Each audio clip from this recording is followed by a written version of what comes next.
የዘይገርም ቤተሰቦች ዛሬ ይዘንላችሁ የቀረብነው ታሪክ ከምድራዊ እውነታ ይልቅ የሳይንስ ፊክሽን ፊልም ሊመስላችሁ ይችላል። አይኖቻችሁን ወደ ፋርስ ባህረ ሰላጤ ወደ ኢራኗ አነስተኛ ግን ደግሞ ሚስጥራዊ ደሴት ሆርሙዝ አዞሩ። ይህች ደሴት በካርታ ላይ ትንሽ ነጥብ ትምሰል እንጂ በውስጡ የያዘችው ሚስጥር ግን ዓለምን ጉድ ያሰኘ ነው። በዚህ ሳምንት በደሴቷ ላይ አንድ እጅግ ብርቅዬ አስደንጋጭና ምናልባትም የሚያስፈራ ክስተት ተከስቷል። ሰማዩ በድንገት ፊቱን ጠቆረ። ዝናብ ማዝነብ ሲጀምር ግን የደሴቷ ነዋሪዎች አይናቸውን ማመን አቅቷቸዋል።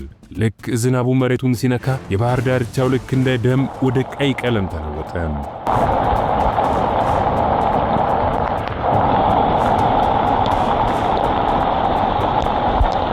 ባህሩ ሰማያዊነቱን ትቶ ጥልቅ ቀይ ቀለም ለበሰ። ማዕበሉ ወደ ዳርቻው ሲደርስ ውሃው ልክ ከቆሰለ ሰው ላይ እንደሚፈስ ደም እየገነፈለ ያለ ይመስላል። ይህ ትዕይንት በካሜራ ተቀርጾ ለዓለም ሲሰራጭ ብዙዎች የተአምር ነው ወይስ የምጽአት ቀን ምልክት ወይንስ በባህሩ ውስጥ የሆነ አስከፊ ነገር ተከስቷል ብለው በፍርሃት ጠይቀዋል።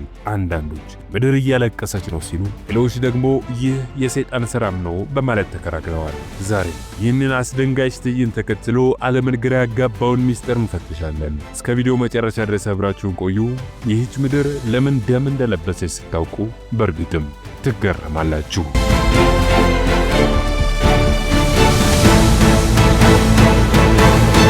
ሆርሙዝ ደሴት በተፈጥሮዋ ሞቃትና ደረቅ የአየር ንብረት አላት። እዚህ ምድር ላይ ዝናብ ማለት እንደ ወርቅ የሚቆጠር ብርቅዬ እንግዳ ነው። መሬቱ በፀሐይ የደረቀ፣ አየሩን በሙቀት የጋለ ነው። ነገር ግን በዚህ ሳምንት ያልተጠበቀው ሆነ።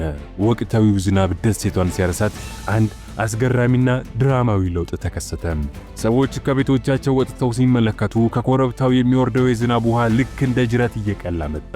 ውሃው ከባህሩ ጋር ሲቀላቀል የአሸዋው ዳርቻ ወደ ዝገትና ወደ ደማቅ ቀይ ቀለም ተለወጠ። ከላይ ሆኖ ለሚመለከት ሰው ምድሪቱ የቆሰለችና ደም እየፈሰሳት ያለች ትመስላለች። የማዕበሉ ድምፅ ከቀለሙ ጋር ተዳምሮ የሽብር ድባብ ፈጥሮም ነበረ። ብዙውን ጊዜ በባህር ዳርቻ ላይ በሬድ ታይድ ወይንም የቀይ ማዕበል ተብሎ የሚጠራ ክስተት አለ። እሱም የሚፈጠረው በባህር ውስጥ ባሉ መርዛማ አልጌዎች ምክንያት ነው። ነገር ግን በሆርሙዝ የታየው ክስተት ከዛ የተለየ ነው።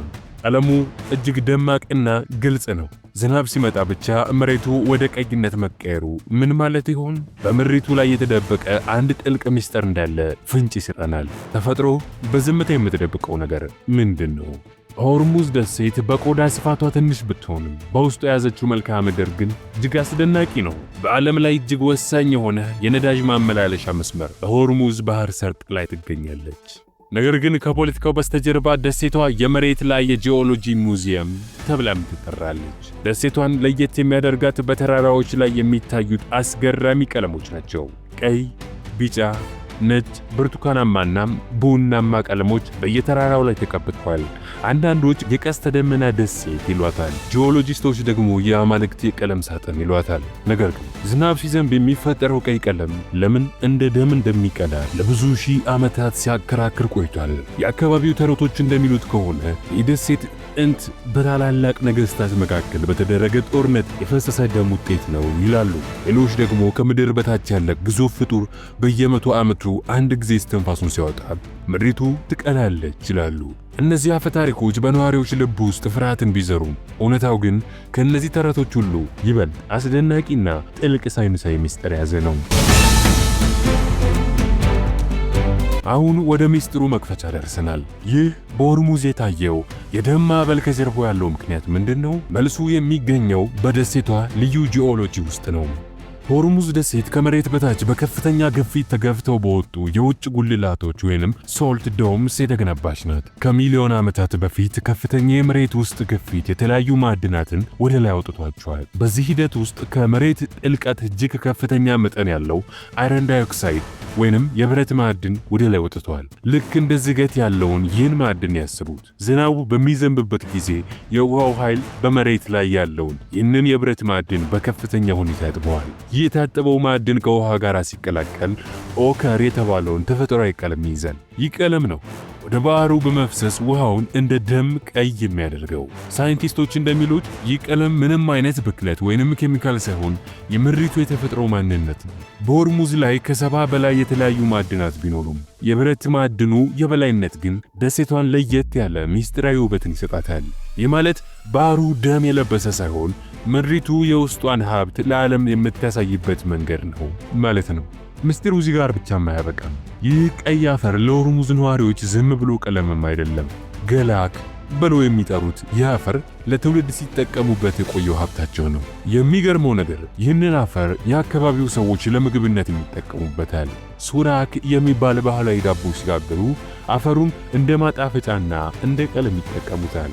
አፈሩ ውስጥ ያለው የጨውና የብረት ዘይት ለምግቡ ልዩ ጣዕምን ይሰጠዋል ተብሎ ይታመናል። ይህ በዓለም ላይ ያለው ብቸኛው ሊበላ የሚችል አፈር ነው ተብሎ ይታሰባል። ከምግብ በተጨማሪ የደሴቷ ሴቶች ፊታቸውን በዚህ አፈር በመቀባት ከፀሐይ ቃጠሎ ይከላከላሉ። ይህም የሺህ ዓመታት ታሪክ ያለው የቆዳ ጥበቃ ዘዴ ነው። ባህላዊ ሰንስክሪን በሉት። አፈሩን ከአሳ ዘይት ጋር በመቀላቀል የሚሰሩት ቅባት ቆዳን ለስላሳናም ውብ እንደሚያደርግ ይነገራል። ይህ አፈር የእኛ ማንነት ደማችን ነው ይላሉ የአካባቢው ሽማግሌዎች። አፈሩ የደሴቲቱ ኢኮኖሚ መሰረት ነው። በማህበራዊ ሚዲያ መስፋፋት ምክንያት ሆርሙዝ አሁን የዓለም አቀፍ ቱሪስቶች መዳረሻ ሆናለች።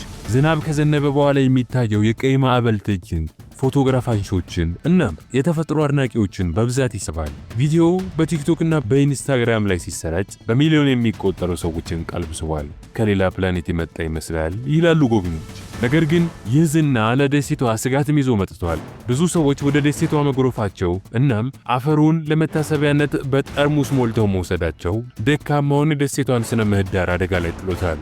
አሸዋው ከቦታው ሲነሳ የመሬቱ ተፈጥሯዊ ጥንካሬ ይላላል። በመሆኑም የኢራን ባለስልጣናት አሁን ላይ የአፈሩን ቁፋሮና ሽያጭ በከፍተኛ ሁኔታ ይቆጣጠራሉ።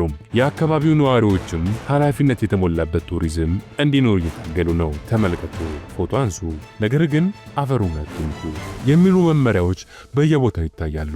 ደሴቲቱ የሰው ልጅ በቸልተኝነት ሊያጠፋት የማይገባው ውድ ሀብት ናት። ዝናብ ለሆርሙዝ በረከት ቢሆንም የአየር ንብረት ለውጥ ግን አዲስ ስጋት እየሆነ ነው። ከቅርብ ጊዜ ወዲህ የሚስተዋለው ያልተለመደና ኃይለኛ ዝናብ ከፍተኛ የመሬት መሸርሸር እያስከተለ ነው። ይህ ማለት ምስጢራዊው ቀይ አፈር ከመሬት ላይ ታጥቦ በከፍተኛ ፍጥነት ወደ ባህሩ እየገባ ነው። ምንም እንኳን የባህር ውሃው ቀለሙን በጊዜ ሂደት ቢያጠፋውም የአፈር መሸርሸሩ ግን ደሴቷን እያቀጠናት ነው። ሳይንቲስቶች እንደሚሉት ከሆነ ይህ ሂደት በዚህ ፍጥነት ከቀጠለ የደሴቷ የቀለም ተራራዎች ቅርጻቸውን ሊያጡም ይችላሉ። ከማዕድን መመናመን በተጨማሪ የባህር ከፍታ መጨመርም ከባህር ዳርቻው ላይ ተጽዕኖ እያሳደረ ነው። ተፈጥሮ ውበቷን ስታሳየን ማስጠንቀቂያም እያገኘን ሊሆን ይችላል። የሆርሙዝ ደሴት ምናልባትም የምድር የመጨረሻው የተፈጥሮ የቀለም ሳጥን ልትሆን ትችላለች። እኛ ይህንን ውበት ለመጠበቅ ምን እያደረግን ነው? የዓለም ሙቀት መጨመር እንዲህ ያሉትን ድንቅ ቦታዎች ለዘላለም ሊያሳጣንም ይችላል። ዝናቡ ሲቆም እና ማዕበሉ ሲረጋጋ የቀይ ቀለሙ ማዕበል ቀስ በቀስ ይጠፋል። ውሃው ወደ ጥንታዊ ሰማያዊነቱ ይመለሳል። ነገር ግን ያየነው ምስልና የተረዳነው ተአምር በውስጣችን ይቀራል። ይህች ደሴት በዓለም ዙሪያ ያሉ ሰዎችን ልብ የመንካት ኃይል አላት። የሆርሙዝ የቀይ ባህር ዳርቻ ክስተት መሬት፣ ማዕድንና የአየር ንብረት በአንድነት ሲገናኙ የሚፈጥሩት ድንቅ ጥበብ ነው። ይህ ክስተት ኢራን ከፖለቲካና ከግጭት ዜናዎች ባለፈ ምን ያህል ድንቅና የተፈጥሮ ሀብት ያላት ሀገር መሆኗን ያስታውሰናል። ተፈጥሮ በዝምታ የምትሰራውን ኬሚስትሪ ሁሌም ከሰው ልጅ ምናብ በላይ ነው። ይህች ደሴት ልክ እንደ ሰብአዊ ልብ ቀይ ደም የምታፈሰው ምድራችን ሕያው መሆኗን ልታሳየን ፈልጋ ይሆን? ወይስ ለሰው ልጅ የምታስተላልፈው ሚስጥራዊ መልእክት ቢኖራት ይሆን? መልሱን ለእናንተ እንተዋለን። በዝምታ ተመለከቱ፣ በአድናቆት ተሞሉ። መረጃውን ስናጠናክር ጋርዲያን ኒውስን በዋቢነት ተጠቅመናል። ውድ ተመልካቾቻችን እናንተስ የዚህን ባህር ሚስጥር ከመስማታችሁ በፊት ምን መስሏችሁ ነበረ? ሐሳባችሁን በኮሜንት አጋሩን። እስካሁኑ ደቂቃ ድረስ ስለተከታተላችሁን ከልብ አድርገን እያመሰገንን ይህን ቪዲዮ ከወደዳችሁት መረጃ ሰጪ ነው ብላችሁ ካመናችሁ እንዲሁም ለሌሎች እንዲደርስ ያግዘን ዘንድ ቪዲዮውን ላይክ፣ ቻናሉን ሰብስክራይብ ማድረጉን አይርሱም። ሐሳብ አስተያየታችሁንም ከስር በኮሜንት መስጫ ስፍራ ላይ ያስቀምጡልን። በቀጣይ መረጃ ሰጪ በሆነ ቪዲዮ እስከምንገናኝ ሰላም።